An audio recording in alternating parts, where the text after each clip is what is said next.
ماشاءاللہ ماشاءاللہ. مدارس میں بھی ایسے ہی ہے. بڑے مدارس مستثنا ہیں، دارالعلوم کرنگی ہے، بلوری ٹاؤن ہے، ان کا تو اچھا اسٹینڈرڈ ہے ہر چیز میں.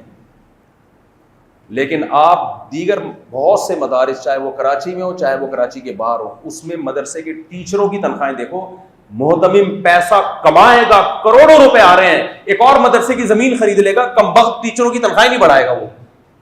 وہ پتہ ہی کیا کرے گا؟ پیسہ آیا ایک اور زمین خرید لی، وہاں بھی خرید لی، اور پیسہ آیا ایک اور وہاں بھی خرید لی، اور پیسہ آیا وہاں بھی خرید لی، ایک اور عمارت بنا دی، ایک اور کمرہ بنا دیا. یا تو کسی نے پیسہ ہی تعمیر کی مد میں دیا ہو وہ تو ٹھیک ہے، لیکن جو جنرل ڈونیشن ہے بھائی سب سے پہلے کس پہ خرچ کرنی ہے؟ افراد پہ خرچ کرو جو آپ کے ٹیچر ہیں. میں نے بتایا نا ایک مدرسہ ہے، میں نام نہیں بتاؤں گا، وہ پھر مدرسے کا محتمم ناراض ہو جائے گا.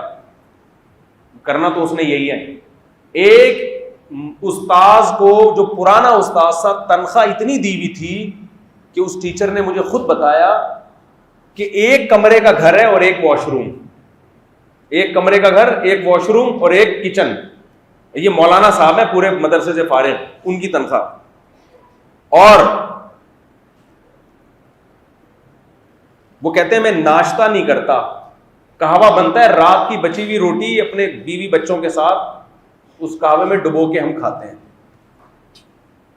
حالانکہ میں جانتا ہوں امام کے پاس، محتمم کے پاس کروڑوں روپے چندہ آتا ہے. اس کا تو تعویذ کا بزنس تھا محتمم کا، وہ تو ہر تعویذ کے اتنے پیسے لیتا تھا.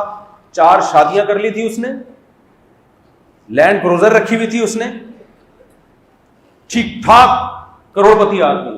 اور تنخواہ کتنی دے رہے ہیں؟ گھر کیسا دیا ہوا ہے؟ ایک کمرے کا. نہیں آئی میرا خیال ہے، بیوی بچوں والا آدمی، اس کو ایک کمرے کا گھر دیا ہوا ہے، اور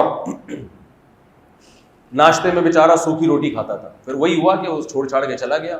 پھر کسی کالج میں اس نے پروفیسر لگا. سمجھ رہے ہیں؟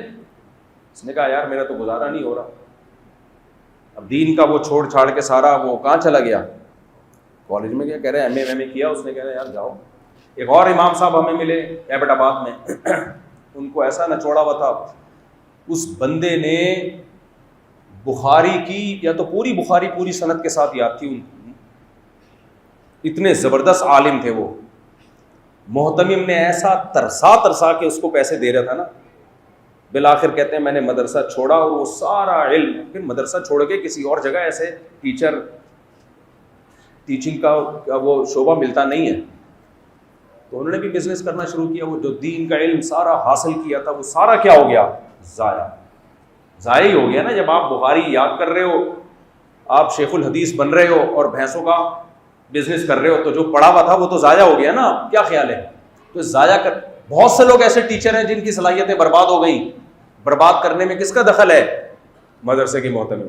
وہ پیسہ نہیں، وہ کہتے ہیں ذی استعداد لوگ نہیں چاہیے ہمیں بس، کیونکہ آپ زیادہ تنخواہیں دیں گے تو اچھے لوگ ملیں گے آپ